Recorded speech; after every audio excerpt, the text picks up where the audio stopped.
آپ کے ویٹرنز، آپ کے ریٹائرڈ فوجی بھی، جیسے آج ایک چینل نے مطلب اتنا جذبہ ہے آپ کے ساتھ محبت دکھائی ہے، وہ کسی جگہ پہ بھی ہیں، وہ آپ کے دفاع کے لیے، آپ کی آرمی، ہماری آرمی کی ریپوٹیشن کے لیے، اپنے ملک کی بقا کے لیے آج بھی ہم وردی پہننے کے لیے تیار ہیں۔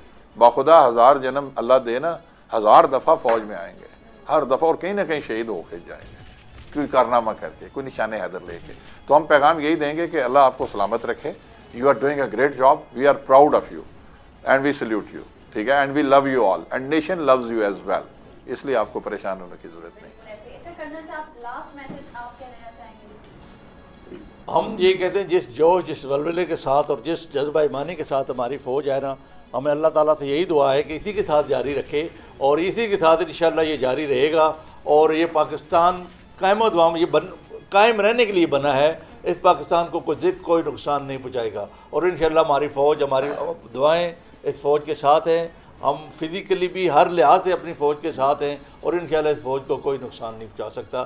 جب فوج کو کوئی نقصان نہیں پہنچا سکتا تو اس پاکستان کو انشاءاللہ کوئی نقصان نہیں پہنچا سکتا۔ اور انہوں نے، سر نے بڑی خوبصورت بات کی کہ قیامت تک رہنا ہے، تو میں آپ کے شاعرانہ ذوق کو دیکھتے ہوئے شیراز، کہ وہ کہتے ہیں نا کہ ہم تو مٹ جائیں گے اے عرض وطن لیکن تجھ کو زندہ رہنا ہے قیامت کی سحر ہونے تک، تو انشاءاللہ یہ زندہ رہے گی۔ بالکل جی، اور اے وطن تو نے پکارا تو لہو کھول اٹھا، تیرے بیٹے تیرے جاں باز چلے آتے ہیں۔ سر آپ دونوں کا بہت بہت شکریہ آپ کی قیمتی وقت کا۔ یہ تھا ہمارا آج کا پروگرام اسپیشل ٹرانسمیشن یوم دفاع کے حوالے سے، اور ہم یہی میسج بھی دیں گے اپنے جوانوں کو کہ آپ جہاں بھی رہے آپ خوش رہے، اور اللہ کرے کہ جو آپ کی خواہشات ہیں، جو آپ کی نیک تمنائیں ہیں وہ بھی پوری ہو، اور ہم یقین کیجئے کہ ہم اپنی ہر نماز کے بعد دعاؤں میں جو ہے آپ کے لیے ہاتھ اٹھا کر دعا کرتے ہیں آپ کے لیے۔ اور اسی کے ساتھ مجھے غزل اشرف امان اور شراز احمد شرازی کو اجازت دیجیے، اللہ حافظ۔